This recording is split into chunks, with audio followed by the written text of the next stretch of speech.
ಆಕಾಶದಲ್ಲಿ ಹಾರುತ್ತೆ ಗಾಳಿಪಟ, ಆಕಾಶದಲ್ಲಿ ಹಾರುತ್ತೆ ಗಾಳಿಪಟ, ಈ ಸತಿ ಬಿಗ್ ಬಾಸ್ ವಿನ್ನರ್ ಗಿಲ್ಲಿ ನಟ.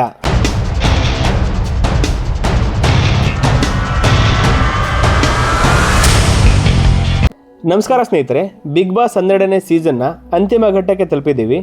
ಸದ್ಯ ಬಿಗ್ ಬಾಸ್ನಲ್ಲಿ ಧನುಷ್ ಗೌಡ, ಅಶ್ವಿನಿ ಗೌಡ, ಗಿಲ್ಲಿ, ಕಾವ್ಯ, ರಕ್ಷಿತಾ ಶೆಟ್ಟಿ ಮತ್ತು ರಘು ಹೀಗೆ ಒಟ್ಟು 6 ಜನ ಸ್ಪರ್ಧಿಗಳು ಉಳ್ಕೊಂಡಿದ್ದಾರೆ.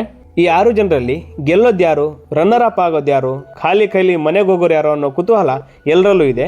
ಆದರೆ ತುಂಬ ಟ್ರೆಂಡಿಂಗಲ್ಲಿ ಓಡಾಡ್ತಿರುವಂಥ ಹೆಸರು ಅಂದರೆ ಗಿಲ್ಲಿ, ಅಶ್ವಿನಿ ಗೌಡ ಮತ್ತು ರಕ್ಷಿತಾ ಶೆಟ್ಟಿ. ಈ 3 ಹೆಸರೇನೋ ಟ್ರೆಂಡಿಂಗಲ್ಲಿದೆ, ಆದರೆ ಅತಿ ಹೆಚ್ಚು ಟ್ರೆಂಡಿಂಗಲ್ಲಿರೋ ಹೆಸರು ಅಂದರೆ ಗಿಲ್ಲಿ. ಎಷ್ಟೋ ಜನ ಈ ಸತಿ ಬಿಗ್ ಬಾಸ್ನ ಗೆಲ್ಲೋದು ಗಿಲ್ಲಿನೇ ಅಂತ ಅಂದ್ಕೊಂಡಿದ್ದಾರೆ. ಇನ್ನು ಕೆಲವರು ಏನು ಹೇಳ್ತವ್ರೆ ಅಂದರೆ ಗಿಲ್ಲಿ ಏನಾದರೂ ಈ ಸತಿ ಗೆಲ್ಲಿಲ್ಲ ಅಂದರೆ ಬಿಗ್ ಬಾಸ್ ಮನೆಗೆ ಕಲ್ಲು ಹೊಡಿತೀವಿ ಅಂತಿದ್ದಾರೆ. ಇನ್ನೊಂದು ಕಡೆ ಅಶ್ವಿನಿ ಗೌಡ ಅವರ ಫ್ಯಾನ್ಸು ಬಿಗ್ ಬಾಸ್ ಮನೆಗೆ ಏನಾದರೂ ಕಲ್ಲು ಬಿತ್ತು ಅಂದರೆ ನಿಮ್ಮ ಕತೆ ನೆಕ್ಸ್ಟ್ ಏನಾಗ್ಬೋದು ಅನ್ನೋದನ್ನು ಮನಸ್ಸಲ್ಲಿ ಇಟ್ಕೊಂಡು ಅದನ್ನು ಮಾಡಿ ಅಂತ ಹೇಳ್ತಿದ್ದಾರೆ. ಇನ್ನೊಂದು ಕಡೆ ಟ್ರೆಂಡಿಂಗಲ್ಲಿರೋ ಹೆಸರು ಅಂದರೆ ರಕ್ಷಿತಾ ಶೆಟ್ಟಿ. ಅವ್ರ ಫ್ಯಾನ್ಸು ಕೂಡ ಈ ಸತಿ ಗೆಲ್ಲೋದು ರಕ್ಷಿತಾನೇ ಅಂತ ಹೇಳ್ತಿದ್ದಾರೆ. ಆದರೆ ನನಗನ್ಸಿರೋ ಪ್ರಕಾರ ಅತಿ ಹೆಚ್ಚು ವೋಟಿಂಗ್ ಬಿದ್ದಿರೋದು ಗಿಲ್ಲಿಗೆ.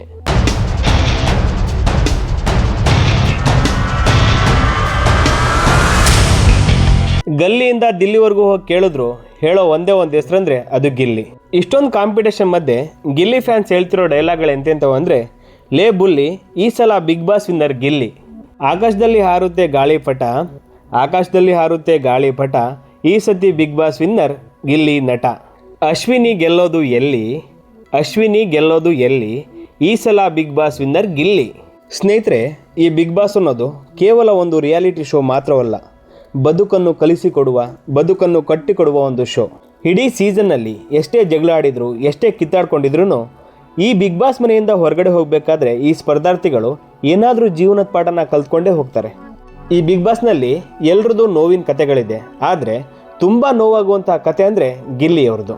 ಈ ನೋವಿನ ಕತೆ ತಿಳ್ಕೊಳ್ಳೋಕೆ ಮುಂಚೆ ಗಿಲ್ಲಿ ಬಗ್ಗೆ ಸ್ವಲ್ಪ ಡೀಟೇಲ್ನ ಹೇಳ್ತಾ ಹೋಗ್ತೀನಿ. ನಮ್ಮ ಗಿಲ್ಲಿಯವ್ರ ಊರು ಮಠದ್ಪುರ, ಮಳವಳ್ಳಿ ತಾಲೂಕು, ಮಂಡ್ಯ ಡಿಸ್ಟಿಕ್. ಇವ್ರ ತಂದೆ ಹೆಸರು ಕುಳ್ಳಯ್ಯ, ತಾಯಿ ಹೆಸರು ಸವಿತಾ. ಹಾಗೆ ಗಿಲ್ಲಿಯವ್ರ ನಿಜವಾದ ಹೆಸರು ನಟರಾಜ್. ಎಲ್ಲರೂ ಅಂದ್ಕೊಂಡಿರ್ಬೋದು ಗಿಲ್ಲಿಯವ್ರ ಮನೆ ಕಡೆ ಪರವಾಗಿಲ್ಲ, ಚೆನ್ನಾಗಿದ್ದಾರೆ ಅಂತ ಅಂದ್ಕೊಂಡಿರ್ಬೋದು. ಆದರೆ ಗಿಲ್ಲಿಯವ್ರ ತಂದೆ ಈಗಲೂ ಕೂಡ ಕುರಿ ಮೇಯಿಸ್ತಾರೆ. ಅವ್ರ ತಾಯಿ ಸಣ್ಣ ಪುಟ್ಟ ಕೂಲಿ ಕೆಲಸ ಮಾಡಿಕೊಂಡು ಜೀವನ ನಡೆಸ್ತಿದ್ದಾರೆ. ಗಿಲ್ಲಿಯವ್ರ ಎಜುಕೇಷನ್ ಬಂದು ITI ಮುಗಿಸ್ಕೊಂಡಿದ್ದಾರೆ. ಇವ್ರ ಎಜುಕೇಷನ್ ಮುಗಿದ್ಮೇಲೆ ಯೂಟ್ಯೂಬ್ ಚಾನಲ್ನ ರನ್ ಮಾಡಿದ್ರು. ಯೂಟ್ಯೂಬಲ್ಲಿ ಇವ್ರು ತುಂಬ ಫೇಮಸ್ ಆಗಿರೋ ವಿಡಿಯೋ ಅಂದರೆ ನಲ್ಲಿ ಮೂಳೆ. ಈ ನಲ್ಲಿ ಮೂಳೆ ಅನ್ನೋ ವಿಡಿಯೋದಿಂದ ಇಡೀ ಕರ್ನಾಟಕಕ್ಕೆ ಗಿಲ್ಲಿ ಅಂದರೆ ಯಾರು ಅಂತ ಗೊತ್ತಾಯಿತು. ಅದಾದ ನಂತರ ಇವ್ರಿಗೆ ತುಂಬ ಆಸೆ ಇದ್ದಿದ್ದು ಡೈರೆಕ್ಟರ್ ಆಗಬೇಕು ಅನ್ನೋ ಆಸೆ. ಅದಕ್ಕೆ ಬೆಂಗಳೂರಿಗೆ ಬರ್ತಾರೆ. ಏನಾದರೂ ಮಾಡಿ ಡೈರೆಕ್ಟರ್ ಆಗಬೇಕು ಅನ್ನೋ ಆಸೆಯಿಂದ ಬೆಂಗಳೂರಿಗೆ ಬಂದು ತುಂಬ ನೋವು ಅನುಭವಿಸ್ತಾರೆ. ಕೆಲವರು ದುಡ್ಡು ಕದೀತಾರೆ, ಚಿನ್ನ ಕದೀತಾರೆ ಅಂತಾರೆ.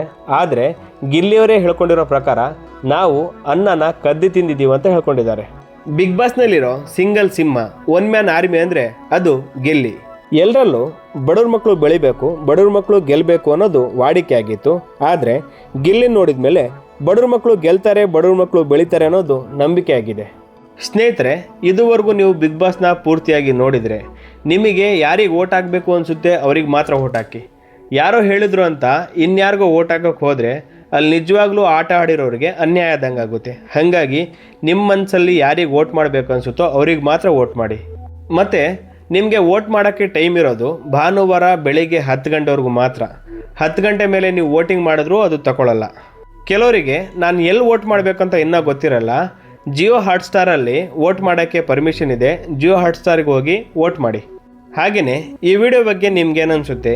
ಬಿಗ್ ಬಾಸಲ್ಲಿ ನಿಜವಾಗ್ಲೂ ಗೆಲ್ಲಬೇಕಿರೋದು ಯಾರು, ಯಾರು ಗೆಲ್ಬೋದು ಅಂತ ನಿಮ್ಗೇನು ಅನಿಸುತ್ತೋ ಅದನ್ನು ಕಮೆಂಟ್ ಬಾಕ್ಸಲ್ಲಿ ಕಮೆಂಟ್ ಮಾಡಿ. ಹಾಗೆಯೇ ಈ ವಿಡಿಯೋ ಇಷ್ಟ ಆಗಿದರೆ ಲೈಕ್ ಮಾಡಿ, ಶೇರ್ ಮಾಡಿ, ಕಮೆಂಟ್ ಮಾಡಿ, ಹಾಗೆಯೇ ಸಬ್ಸ್ಕ್ರೈಬ್ ಮಾಡ್ಕೊಳ್ಳಿ.